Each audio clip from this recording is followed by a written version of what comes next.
Welcome back to Corbin AI, where I'm showing you daily how to start leveraging artificial intelligence in your personal and your business life. And you clicked on today's video as I'm going to show you a way to start automating your customer service operations. And more specifically, this is in the context of either having a business that generates leads or just having a business when dealing with customer inquiries. I'm going to show you two different types of automations that's going to be able to handle these kind of emails.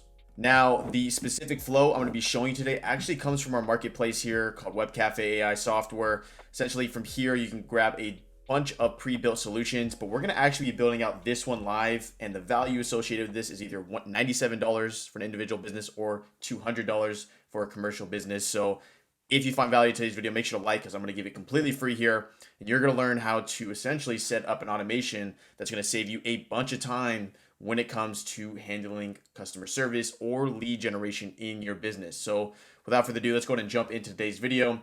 We're gonna go ahead and create our first zap here. And our first zap is going to be based if you deal with receiving leads through a form-like system. So what I mean by that is if I jump over to the PDF that is provided post-purchase, we can kind of scroll down here and we can see that the option one is gonna be a form trigger. So this is assuming that you have a website, a lead fills out a form, and typically based off that lead's information, we can kind of guess or assume the different types of templates we already have structured based off previous leads or customer support situations.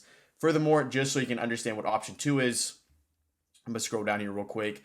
And option two is on the context that we have no form trigger and rather we just receive a new email in our inbox. We're going to use AI in order to analyze that email and make sure it goes down the right path. So we're going to learn both ways today. Without further ado, let's go and jump into our first way here, which is going to be a form trigger. So with our key here, we know that if there's an asterisk, it needs action.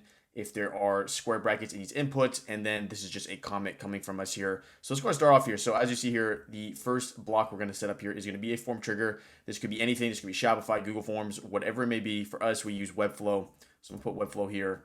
And let's go ahead and begin here. So this is going to be for the situation and context that you have a form on your website. You would just integrate it here. For here, we got form submission. And we're going to go ahead and find our old website from this account here.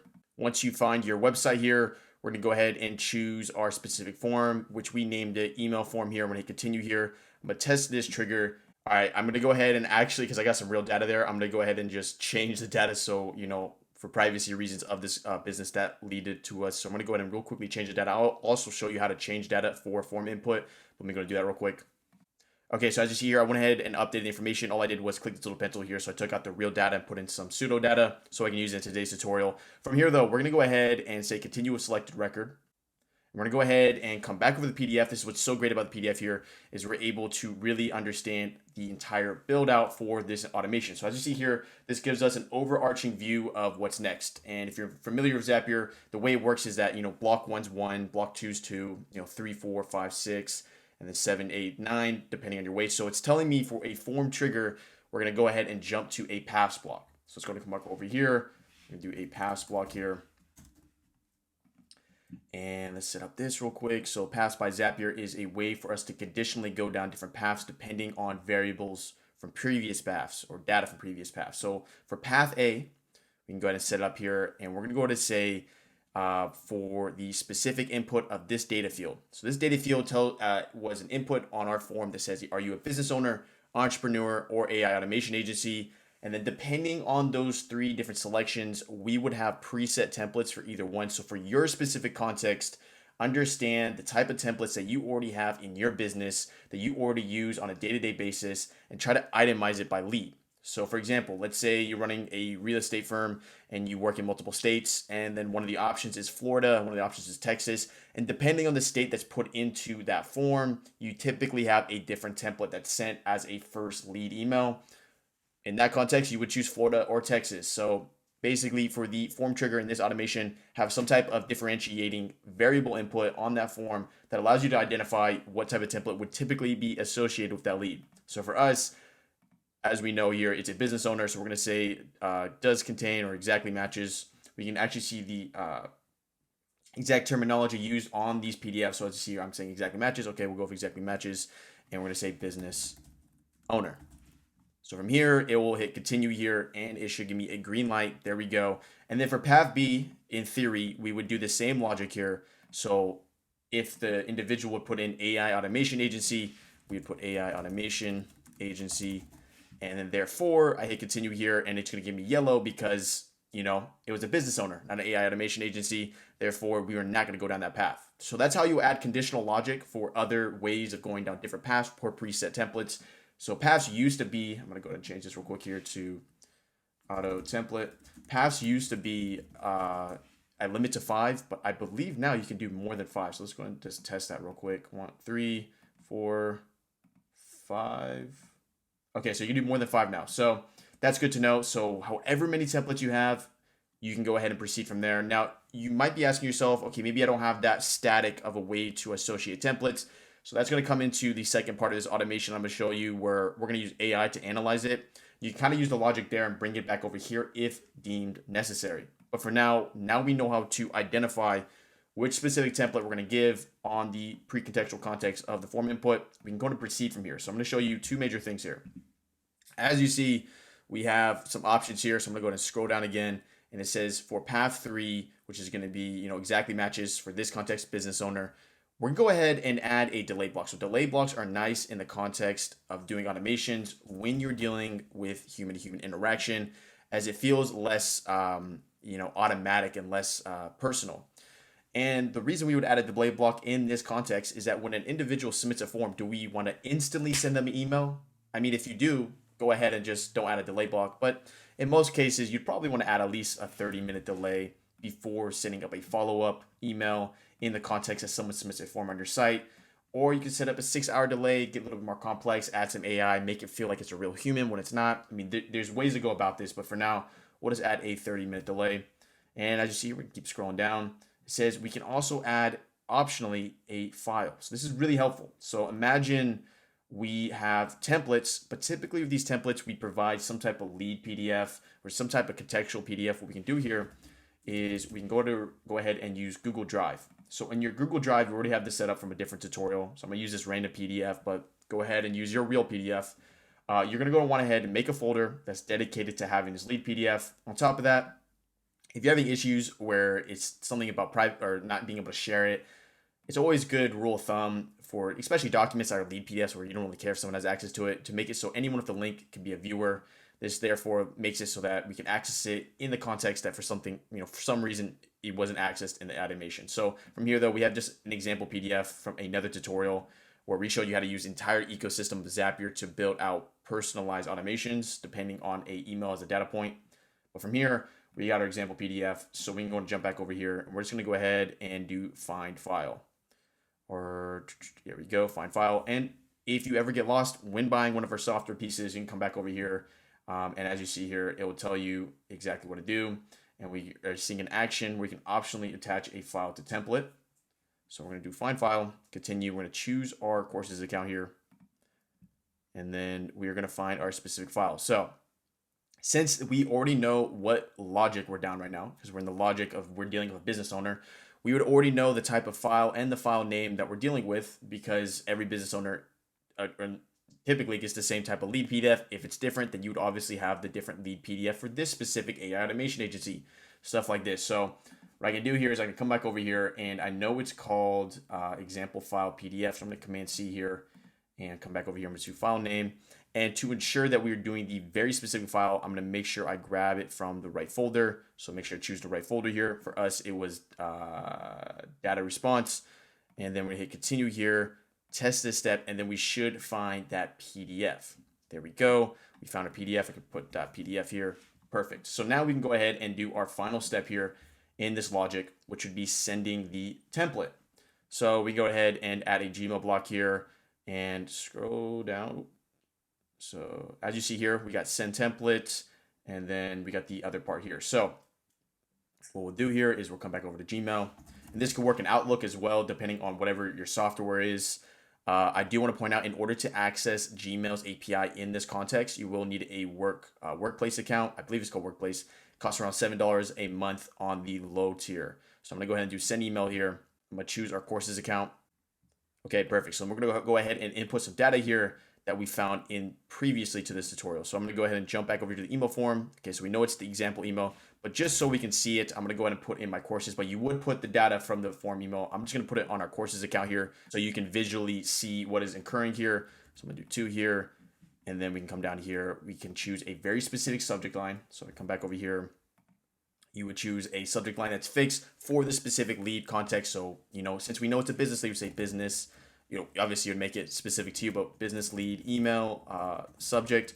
So we already know we're down the logic that this is a business owner. So it would be some specific contextual subject line we would typically send to a business owner. You can also go as far as if there is a point in the submission where the individual provides the name, you can even put their name in the subject line. That's pretty cool. Make it personalized.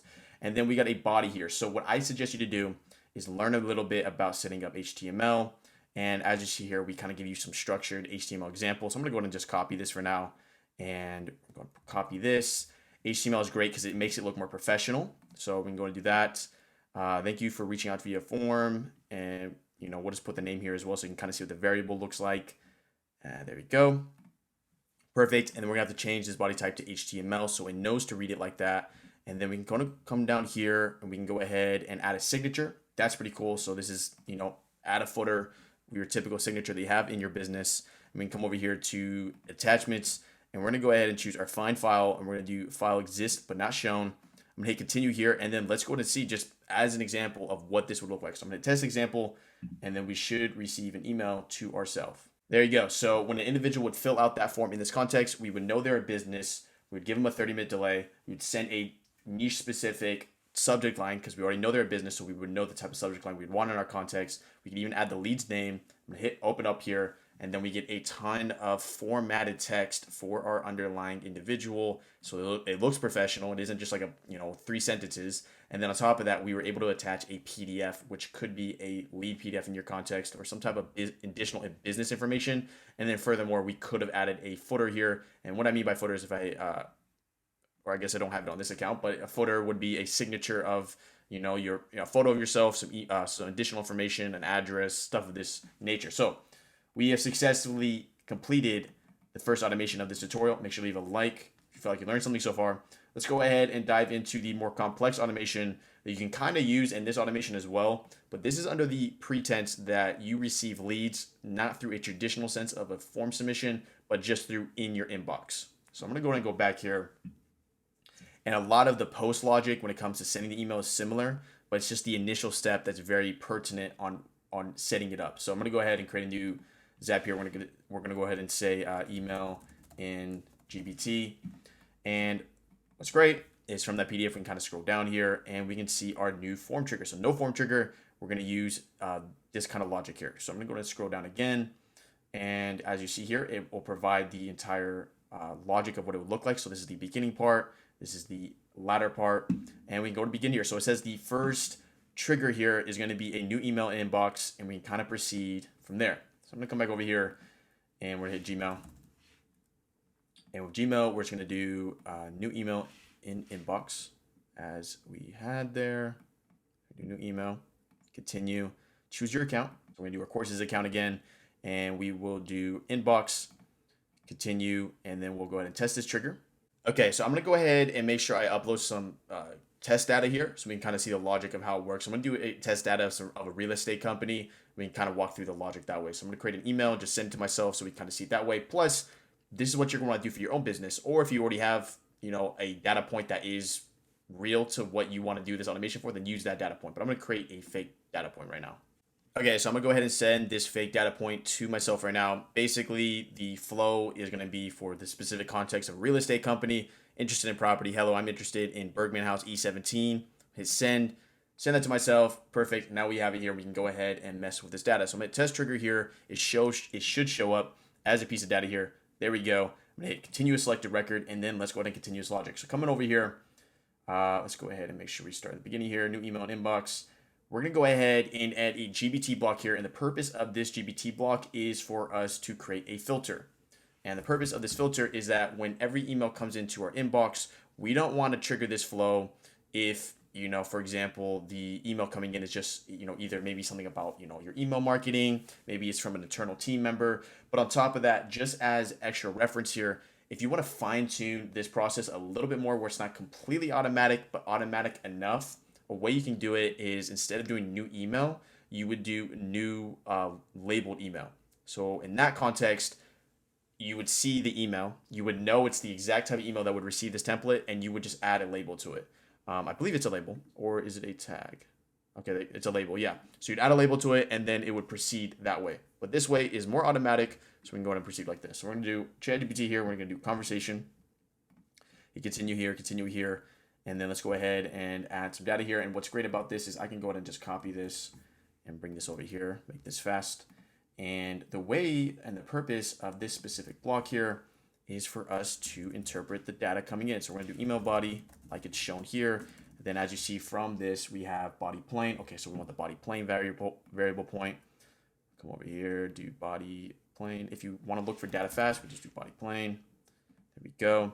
And then as we saw from our original key, we have some slashes here, which means it's a comment. So it says now we create a yes or no logic using the following, replace your context. Okay, so I'm gonna delete that. Generate yes if it is a lead email interested in a property, no if it is a regular email. So you would, tailor that to your own underlying inquiry or context.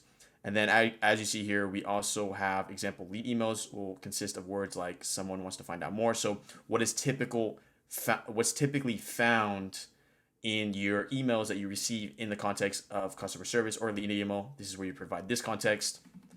Then we're going to do this. Okay, and then provide context to your business and the type of emails. Okay, here we go. So this is an example of context. Our business handles sales and marketing for homes. We are determining whether email is received as a lead or not. Perfect. And this should be sufficient. And then we can come back over here. It says to upper model to GPT-4. Okay, will do. And on top of that, add a memory key. And memory keys allow us to scale or allow us to have the ability to scale so the outputs are consistent. Random 32 character string. I'm gonna hit continue here. I'm gonna go ahead and test this step, and we should either get a yes or a no. All right, there we go. We got a yes. And as we know from that email, it is indeed a email that is a lead in our context. So we can go ahead and proceed from here.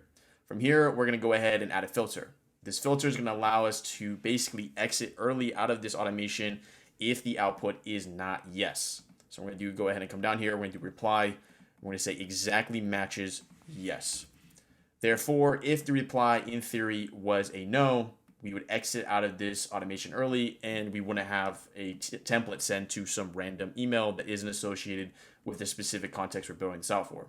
So I'm gonna go ahead and go over to 4 here, and this is where we'll go ahead and add our logic for what type of template we'll use. So we're gonna add another ChatGPT block here. And this ChatGPT block is going to be for us to understand, okay, so we got a lead. We know we got a lead, but leads may vary depending on what we're doing. There might be a lead for a different property than what is expected. So whatever your context may be, this is where we're going to fine tune what type of lead we got. Now, if every lead's the same and every lead is the same template, then you can kind of skip this step, but this is just additional logic. So I'm gonna go ahead and copy this over again. Context, typically when we structure our prompts, you always want to begin with context, as this allows ChatGPT to have the best answers here. I'm gonna go ahead and check. We got GPT-4 here and we got choose key. So I'm gonna go to upper model here to GPT-4 and then choosing our key, just do random string of 32 characters. And then as we saw before, we're adding our email block or email body. We could also add additional context like email subject line if you want to do that. But for now, email body is usually sufficient. So we can go ahead and do body plain. And we're gonna go ahead and just use the same context we already had here, but you'd provide your specific context. So we're determining whether the email is received as a lead or not. Identify the specific variable that determines which path to take. So then this is where you would identify the specific variable that distinguishes what path. So in this context, for us, it's gonna be the name of the property, because depending on the property that is received, we'd probably send additional different information, because obviously every property is different to an extent. So we got to generate the name of the property, just the name of the property, no text before or after. We're going to hit continue here. We're going to test this step, and we should just get Bergman House E17, and that's going to be able to give us logic there. Okay, so there we go. Bergman House E17. Next, we can optionally grab the email address from the context of the email itself. So why would this be useful? I'm not going to do it in this example because I don't need to. But this would be useful, as you see here, in the example that the lead comes from some type of no reply platform. So let's say it comes from Yahoo Business or Google Business. Typically, when you receive a lead in that context, it'll come in and they kind of have their own formatting, as you may already know, where it's like it shows like a box and it's kind of like it isn't like plain text, right? It's just like a kind of like a visual, like, hey, you got a lead from this email about this specific property. This is where that block will come into play. This block allows you to basically grab the data from that email that's kind of restructured like a no reply and just grab the specific email of the lead, because what you're about to see later on is you're not going to be able to reply to the email with a template if you receive an email like that, because you won't actually have the email to reply with. For this, I'll be able to do it because the incoming email is from the lead itself. It just went straight to my inbox. In this context, if you were to proceed without adding this conditional logic, you would only be provided the email of business profile no reply at google.com, when in reality, you want the actual lead's email, which is found within the body. If that didn't make any sense, it's probably because you don't have, or you're not using Yahoo Business or Google My Business, but if you are, then that made a lot of sense. All right, so from here though, we're gonna go ahead and add our paths block. So this is coming back to the additional logic of assuming we are dealing with multiple templates here. If you're only doing one template and everyone gets the same template and you just need this logic, then you can kind of ignore this part. We're gonna go ahead and add our logic here. So we're gonna say based off this reply. And as you see here, we can scroll down here, reply exactly matches. Okay, so we're gonna say exactly matches, and we'll know what we're looking for here, depending on your context. For us, it's going to be that house. So I guess I'll have to just type it out again, and we'll do reply here. See if I can just make my life easy. There we go. Command C, Command V. Now we know if it is that house, we'll proceed. If it is not the house, so maybe E15, and we have different information relevant to E15, it will not proceed. So now that we know we're dealing with the exact property that we care about and the lead wants to know more information about that exact property, we can go ahead and proceed with our logic. Now our logic's the exact same. We add a delay block. We add the optional option of adding the attached template that we showed in earlier automation. And then we just send the template itself, as you see here, and kind of proceed from there. So we just send the template, as we already know the exact house we're dealing with. We know we have the individual's name, individual content. And then what I meant by this stage right here is this. So I'm going to jump back over here.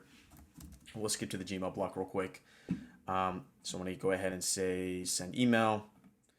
And assuming you're receiving just a straight email, so you're not worried about it as a no reply, you would just do new email, and then it would be from email. So this would be the email that the lead's coming in, right? So you would just click that, and there you go. You're perfect.